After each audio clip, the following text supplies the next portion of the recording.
Okay, this is just a quick overview of Chapter 7, looking at the rate. You can use this video as a summary or introduction. So the rate of reaction is when reactants get together to make products, how fast that reaction happens. You need to know the definition, so it's a two-part definition. You always have to refer to the concentration or the amount of reactants or products, and then how that's changing over a period of time. So you have to mention time. We're going to say that there's 4 ways. The textbook says 5. So looking at the pictures, what does this remind you of? So hopefully you'll think of concentration. So combustion reactions, the particles the wood is meeting the oxygen for combustion. So the more wood there is, the faster and the more reaction that you're going to have.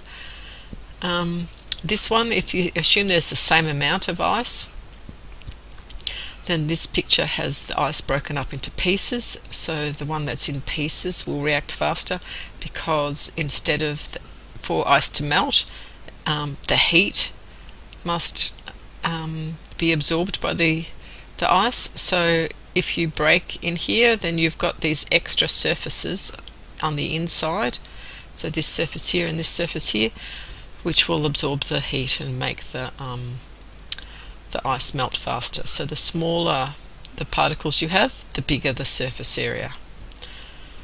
So in this picture, this potatoes are hot here, cold here, so temperature is the factor that we're looking at.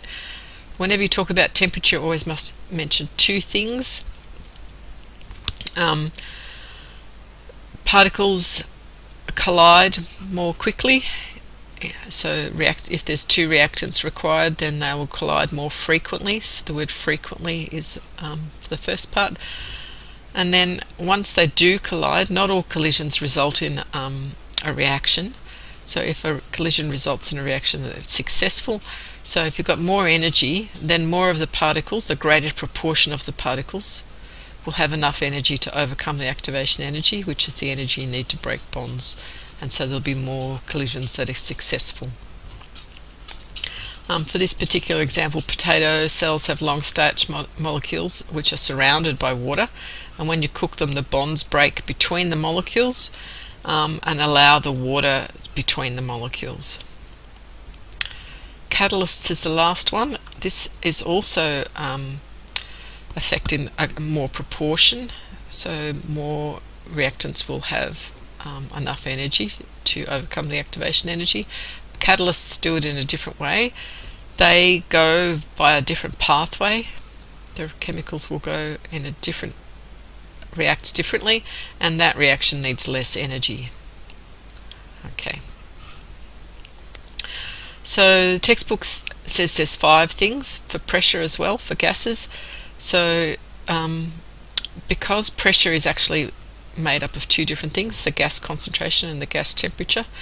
Whenever you see pressure, they're generally talking about the concentration. So if we change, whenever you see the word pressure, just use concentration instead. If they're talking about a gas temperature, then they'll actually mention temperature. So we'll just use, instead of the word pressure, we'll just substitute it with the word concentration.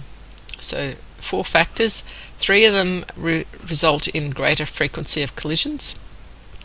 So surface area, concentration and temperature, greater frequency of collisions, so particles collide more often when there's more concentrated particles, more surface area, or when the particles are moving faster. Temperature also means when they actually do collide, then more of them are going to react because they have enough energy.